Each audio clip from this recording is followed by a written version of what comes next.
Hello and welcome to this week's podcast brought to you by VJOncology. Today we're joined by three leading experts in head and neck cancer to explore the latest advances in precision medicine. Please note this podcast is intended for HCPs only. To begin, we hear from Luigi Lorini of Humanitas Research Hospital, who discusses the evolving treatment landscape of immunotherapy for head and neck squamous cell carcinoma. I think that there will be a lot of changes in head and neck squamous cell carcinoma treatment because now we have understand that immunotherapy works in recurrent metastatic disease. I think that now there are, for squamous cell carcinoma, three important fields. So the neoadjuvant treatment, the adjuvant treatment. So we have to cure patients at a locally advanced setting, not at a recurrent metastatic setting. And in neoadjuvant and adjuvant, the data that are negative is the concomitant immunotherapy with radiotherapy. But the data are really promising if we treat patients with neoadjuvant immunotherapy prior to surgery and radiotherapy, or even there are trials ongoing for adjuvant radiotherapy, so sequential immunotherapy after radiotherapy. These are very exciting, but we have to understand how to select patients. Maybe it's not immunotherapy for all patients, but we need also to select patients based on PD-L1, but not only PD-L1. Maybe we have also other biomarkers to evaluate, and so we need translational data. And then also interesting for the, in particular, oral cavity squamous cell carcinoma, that we can also make analysis, experiment, trial on intratumoral treatment. For example, we have exciting data of intratumoral treatment for immunotherapy. This is the way to maximize the efficacy and to minimize the risk of toxicities. And so immunotherapy before, as soon as possible immunotherapy, or neoadjuvant or adjuvant, not concomitant with radiotherapy. Then for recurrent metastatic disease, we can have data on first-line treatment based on treatment combinations, immunotherapy combination. Again, maybe on another part, we have trial with anti-LAG-3, anti-TIGIT. So we have lots of co-stimulatory of immunotreatment response. And then after first line, for the future, we have also to understand how to have the correct sequential treatment, because now we have a lot of treatment. We are understanding that it's not the same because we have PD-L1 positive, PD-L1 negative. We have HPV positive, HPV negative. For HPV negative, for example, it seems that anti-GFR works better than for HPV positive. So for HPV positive, we have vaccine. We have a lot of treatment. We have for the future. We have drugs. We have to understand how to use it. But I think that the most important is the neoadjuvant. So try to cure patients when are locally advanced. And this, I think that the intratumoral combined with systemic could be the future of the treatment. Next, Rischin of the Peter MacCallum Cancer Centre discusses the rationale behind a phase 2 trial exploring fianlimab, an anti-LAG-3, plus cemiplimab, an anti-PD-1, in patients with recurrent or metastatic PD-L1 expressing head and neck squamous cell carcinoma. In recurrent metastatic squamous cell carcinoma of the head and neck, the advent of the PD-1 inhibitors has improved outcomes and has become part of standard of care. The response rate to single agent pembrolizumab, which is the nivolumab, is in the range of 20%. So there's a huge need to improve the outcomes in this disease. And we know that in this disease, another checkpoint that's overexpressed is LAG-3, and that we now have drugs that can target LAG-3. We know from melanoma experience the combination of an anti-PD-1 and an anti-LAG-3 is superior to an anti-PD-1 alone. We have promising data with the combination in preliminary studies in head and neck cancer, and that's the rationale for testing it in a larger randomized study now.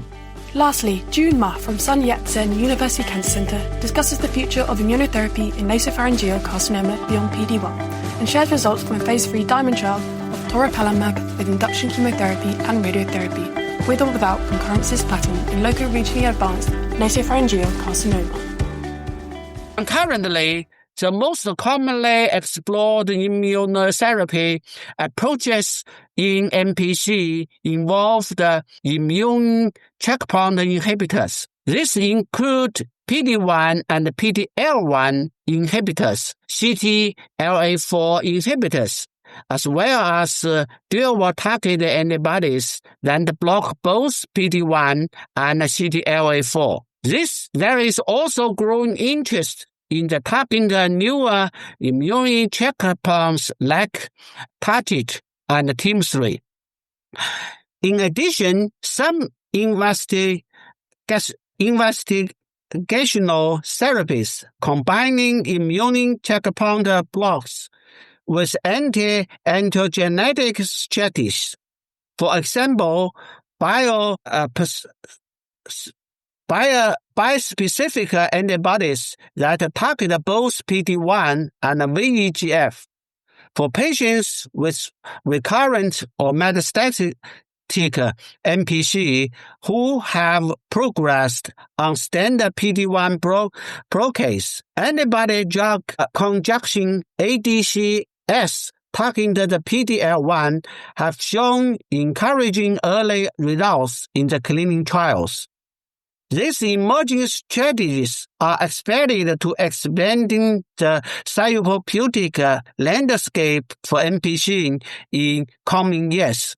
As we know, cisplatin-based concurrent chemoradiotherapy remains the cornerstone of the treatment for locoregional advanced nasopharyngeal carcinoma. However, cisplatin is associated with substantial acute hematological and gastrointestinal toxicity. It also exacerbates oral mucositis and weight loss and contributes so to severe late toxicity such as hearing loss and the renal impairment, significantly compromising the patient's quality of life. This toxicity have become a major clinical concern. In our previous continuum and deeper trials,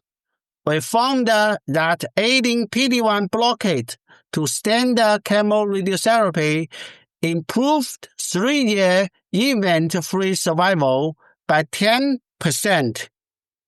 in locoregional advanced patients. However, this benefit came at the cost of increased toxicity, which the incidence of the severe acute adverse events reaching 74%. These findings raise the possibility that the highly toxic concurrent cisplatin could be omitted. To explore this, we conducted the Platinum trial, a phase 2 study which demonstrated the promising efficiency and reduced the toxicity of a cisplatin-free regimen. Building on this, we launched the Diamond trial, a multi-center phase 3 randomized control trial to evaluate a toripalimab-based combination chemotherapy without concurrent cisplatin in high-risk locoregional NPC. Ineligible patients with newly diagnosed non-metastatic T4, T1 to 4, N2 to 3 NPC were enrolled from 13 hospitals in China and randomly assigned to either the control group or the interventional group, cisplatin-free group. All patients received induction chemotherapy and radiotherapy combined with 17 cycles of toripalimab, 3 during the induction, 3 during radiotherapy, and 11 during the adjuvant phase. In addition, patients in the control group received 2 cycles of concurrent cisplatin. These 2 co-primary endpoints were failure-free survival and the incidence of the all-grade vomiting. The interventional group demonstrated non-inferior FFS compared to the control group, with 3-year FFS rates of 88% versus 87.0% 6% respectively. The lower bound of the one-sided 95% confidence interval has minus 4.8%. Within the pre-specified non-inferiority margin of minus 8%. Importantly, interventional group showed significant better safety with 33.6% reduction in all-grade vomiting. Patients in this group also reported significantly better quality of life during radiotherapy across all 8 domains, including global health status, physical and neural function, and the nausea vomiting. Symptoms such as nausea, vomiting, and constipation and fatigue were also more tolerable. In summary, the DEMAND trial showed that the toripalimab-based chemotherapy without concurrent cisplatin achieved non-inferior 3-year FFS and significantly improved safety in terms of vomiting. These findings support toripalimab-based cisplatin-free regimes as a promising treatment strategy for high-risk local or regional advanced NPC. Thank you for listening. We hope you enjoyed this podcast. If you'd like to stay up to date with the latest news in oncology, subscribe to our weekly podcast on Apple, Podbean, or Spotify. Follow us on X, formerly Twitter, at VJOncology to join in the conversation. And make sure to check out VJOncology.com for all the latest updates in head and neck cancer.